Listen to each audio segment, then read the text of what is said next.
Notre tiers-lieu regroupe à la fois un Fab Lab, un coworking, des sessions d'éducation avec un lycée qui y est affilié et des entreprises du territoire du numérique.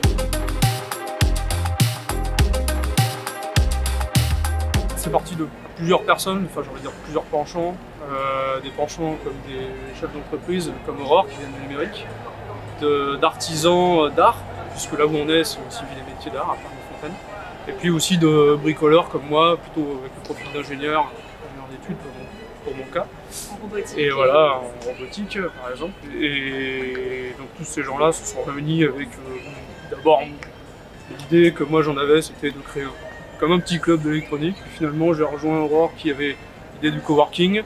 Les artisans avaient des besoins, donc en fait tout ça c'est à fusionner. Et voilà. Beaucoup de formations, de petits ateliers les week-ends, des repères café, des sessions où on repère du matériel avec les gens.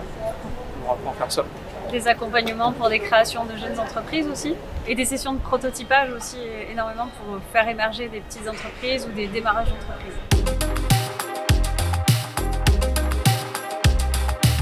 Je pense qu'il y a beaucoup l'échange, et surtout faire comprendre aux gens qu'il y a l'échange dans les deux sens, c'est-à-dire qu'ils viennent en pensant que, surtout nous on offre quelque chose, mais il faut qu'ils comprennent qu'eux aussi peuvent nous apporter quelque chose.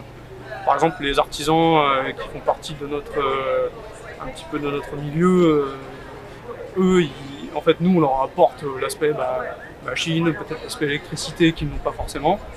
En tout cas pas tous, et eux de leur côté ils peuvent nous apprendre ce qu'eux ils savent avec leur savoir-faire et nous aider à construire des événements autour de petites formations en artisanat par exemple.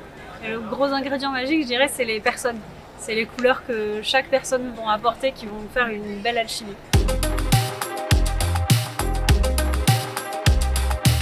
On fait partie du CNTL.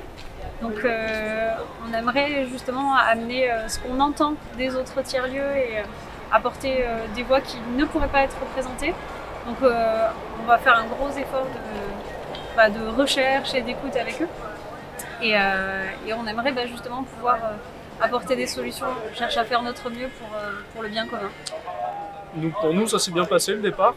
Il y a eu certes du travail, mais il y a toujours du travail, mais c'est pas forcément le cas pour les autres. Alors pour commencer, on a beaucoup de gratitude vis-à-vis de cette reconnaissance des pouvoirs publics. Et vu ce qu'on entend effectivement aujourd'hui pour cette journée historique, c'est qu'a priori on va pouvoir continuer main dans la main, tous les tiers-lieux et les pouvoirs publics, pour faire en sorte que les tiers-lieux gardent à la fois leur unicité mais gagnent en force et avec encore plus de reconnaissance et de professionnalisation.